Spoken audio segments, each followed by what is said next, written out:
Hey guys, this is Coxie and you are watching Coxie Tutorials and Gameplay for part 12 of our Unity 5 first person shooter tutorial series. In part 11 we actually wrote a script so that we could mark certain objects in our game either with the tag environment or with the tag enemy, which is already in the list of tags.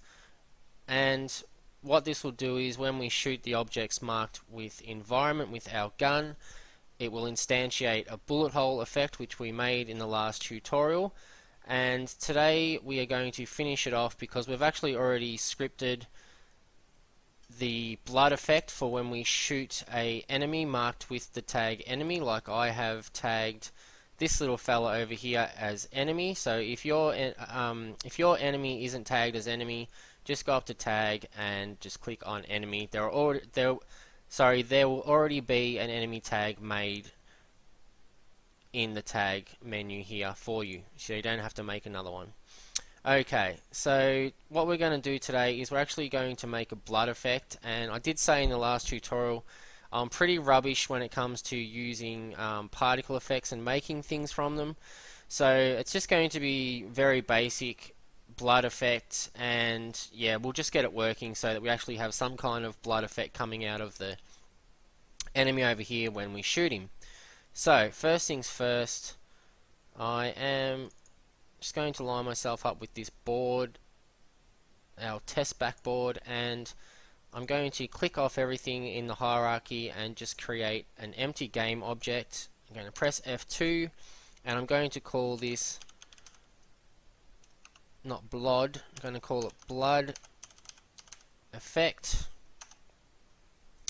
And to this blood effect empty game object, I'm going to add a component and an effect.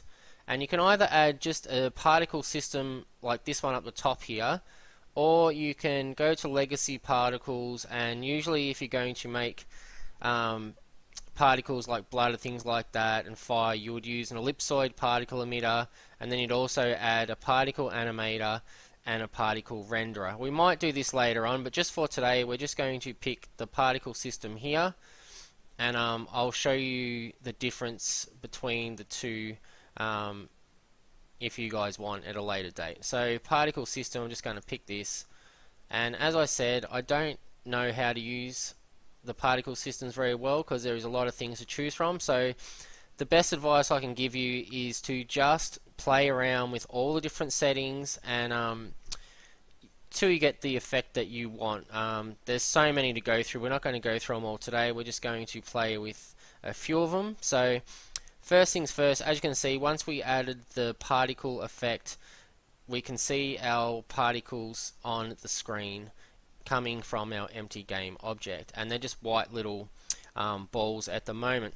So what I'm going to do is I want to put a material on this as well to make it look a bit better. So I'm just going to right click down here and create a material, and I'm going to call it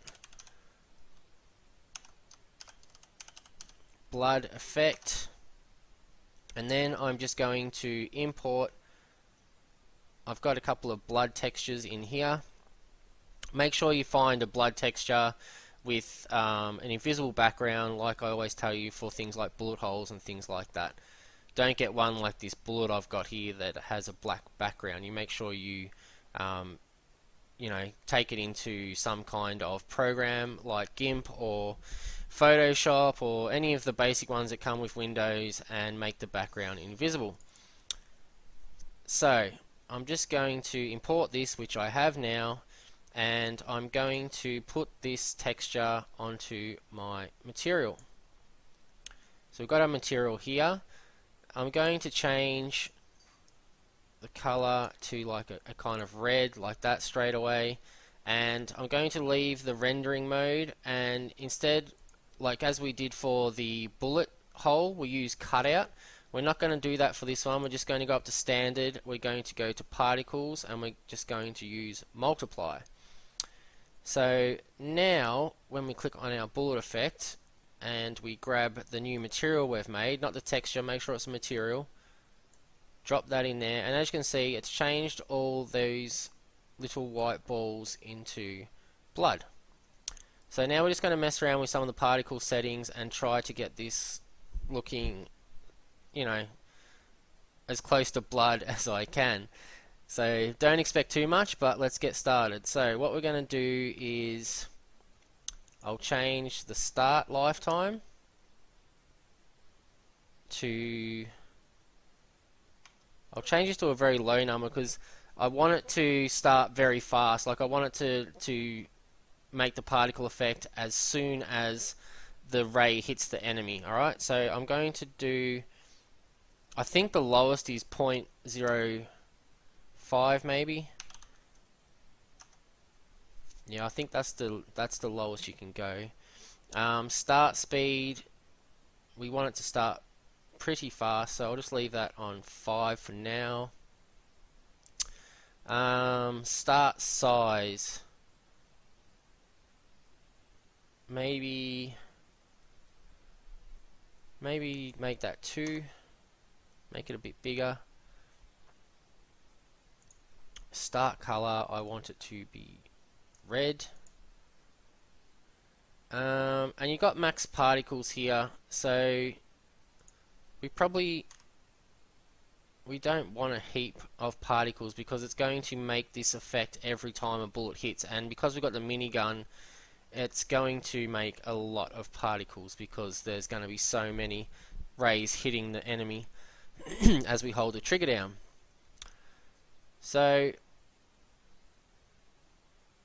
underneath emission we have shape, and you can change the shape here. So we have a sphere, we have hemisphere,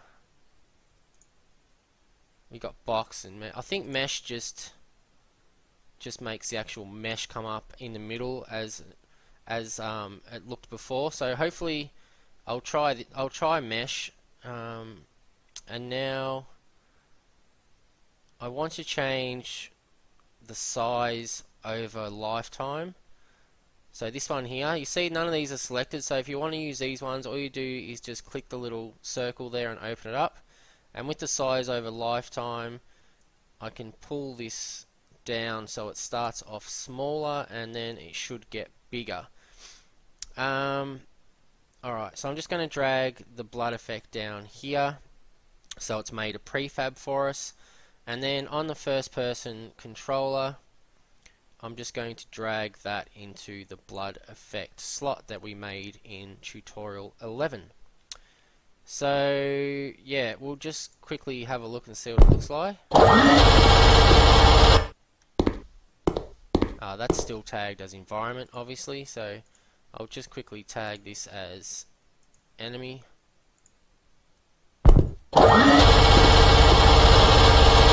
You see some blood sort of coming out a little bit.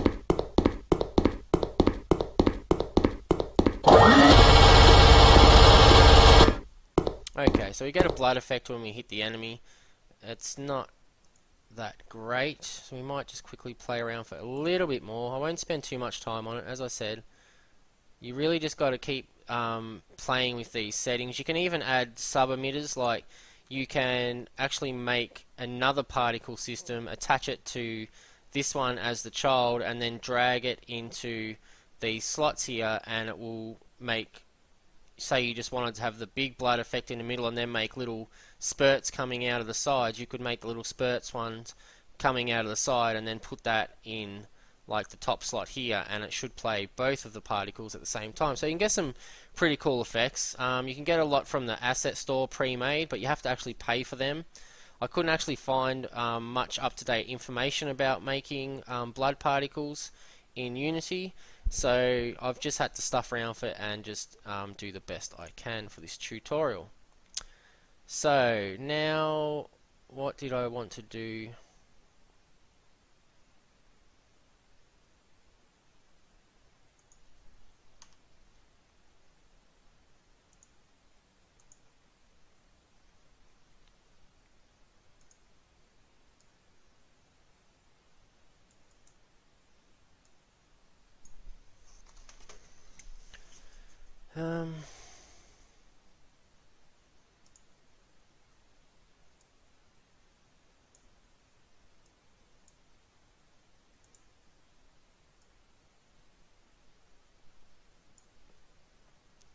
doesn't really start off that small.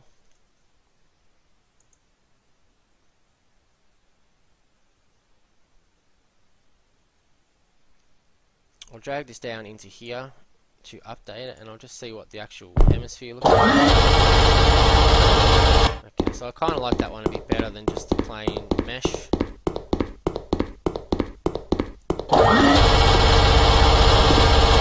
It's a bit crazy, so just click back on effect here.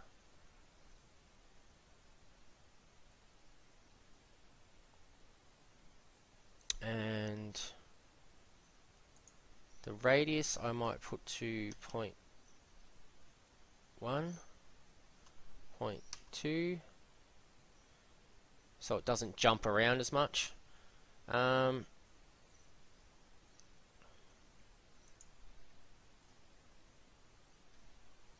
Size should be fine.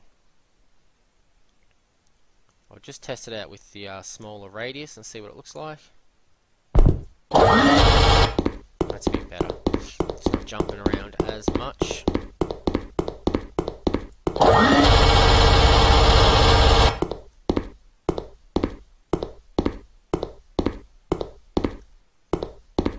Okay. So I'll get rid of that. As you saw, we need to make another destroy script because it actually keeps adding the blood particle effects to our hierarchy. So I'll quickly just do that. Create JavaScript destroy blood. Okay, to our line endings, get rid of this. Just the same as last time for the bullet holes. Destroy game object, but this time we'll have a timer of 1. And that should be fine. So save that. Back into Unity.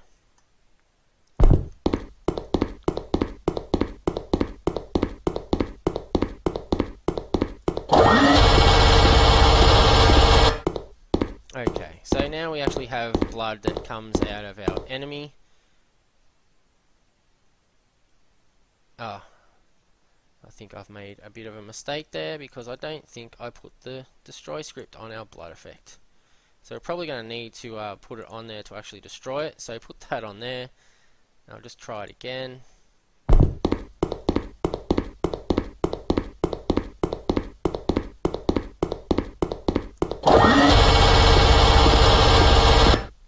Okay, so now it's destroying them, so that's alright, that's a bit better. As I said, it's not that great, but yeah, you sort of have to just keep mucking around for it and just get it to how you want it. I might quickly just show you the other one. I may as well. I'll do game object F2 blood effect 2 we'll call it, and then go to component effects legacy particles ellipsoid particle emitter, and then we want back in there again particle animator, and then finally want particle renderer. So this one has even more things to sort of mess around with. Well, it doesn't really have more things. It's just got some different kind of things. Alright, so what I'm going to do first of all is I'll put this material in there. So now we have all our little blood effects.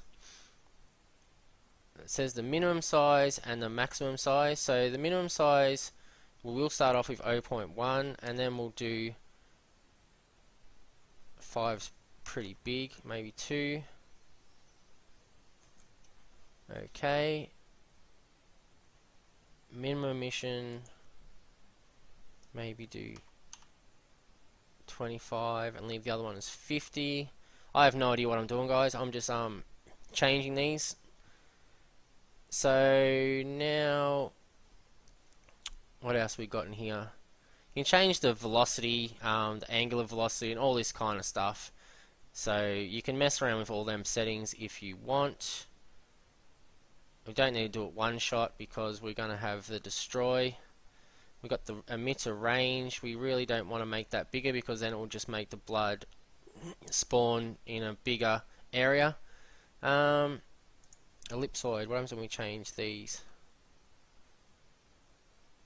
Well, what if I change them all to 5? That actually makes it spawn in a bigger area. We don't want that at all. Can I change these small? 0.1. Maybe just leave that on 1 for now.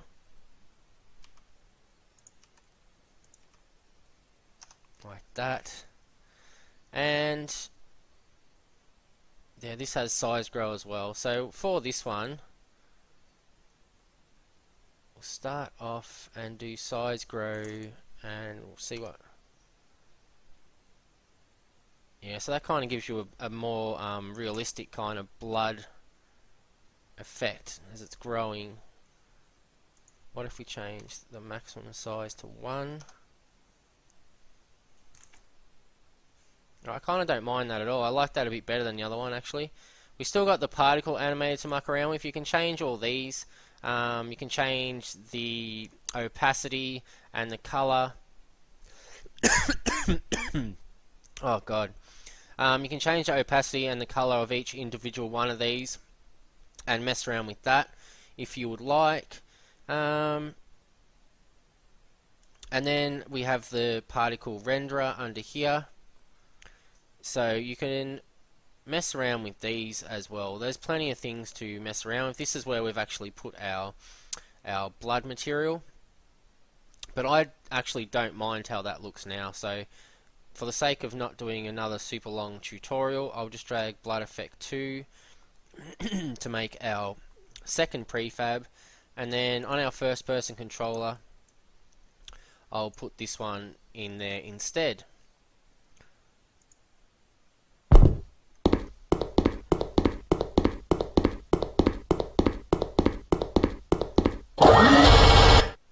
Whoa, holy shit.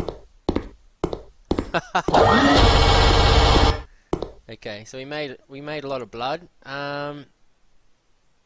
Go back to there. We probably want to change minimum to 1, maximum to 2 maybe, and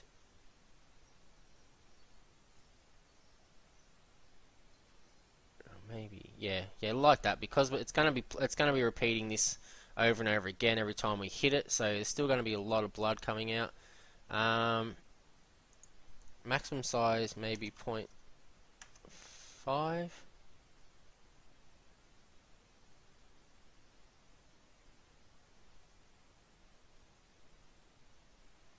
It doesn't actually look as good. We might change that to 3 and 5. Or maybe really mix it up a bit and go 1 and 10.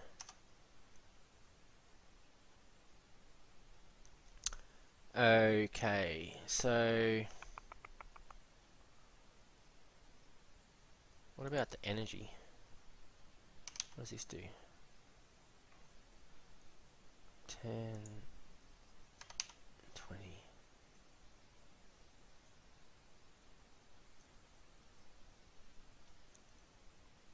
I'll just drag this back into here to change our prefab, and I'll also put the destroy script on it. Destroy blood script, and we'll have another look. It doesn't look like it's doing much on there.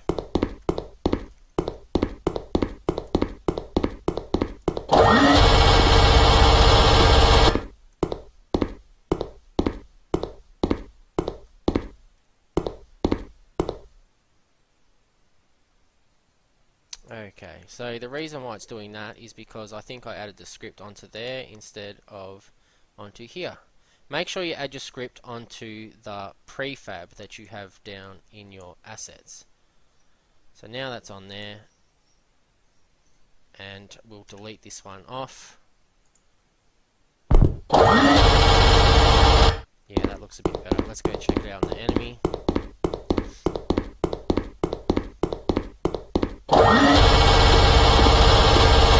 Yeah, I like that a lot better than the first one that we made. So I'll get rid of the first one that we made because I like this one a lot better actually. And yeah, so now we have bullet holes and blood effects. They're, you know, not the greatest, but it's not too bad. So we can make blood come out of our enemy, and we can put holes in a wall. Alright, too easy. Okay guys, I hope you learned something, and thanks for watching. As always, don't forget about sending in the channel art for me to coxytutorials@yahoo.com, and I will see you all in number 13, where we are going to start animating this tyrant zombie here. We're going to use Mechanim, and we're going to do some scripting, and we're going to use all the animations that already came with this tyrant zombie. So if you've got the same one as me, you will have all these animations, or you can just simply go to the asset store. I'll get rid of this and show you how to get there. Go to Window, and if you click on Asset Store, you can go to the Unity Asset Store. I don't think I got the Tyrant Zombie from the Unity Asset Store, but if you type in, say, 3D characters or something like that,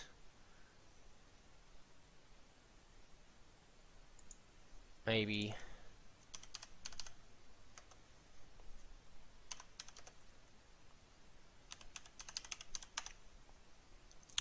I know they definitely have some, so just look. I know they have some enemy characters that have all the animations and things like that, excuse me, for free. So I'll just quickly try 3D models here, characters. It's under there. Here we go. So just go up to this menu here under characters, and what about creatures maybe? So there you go. They've got some free ones right here. There's more than this, so keep looking under some of these other things, maybe humanoids, fantasy, and yeah, I've seen this one being used before, this ice monster kind of guy. He's got heaps of animations, and I know there's a couple of zombies floating around as well. So yeah, just find yourself a 3D character and download it from Unity for free, and you will also have animations ready for the next tutorial. Alright, thanks for watching guys. Cheers.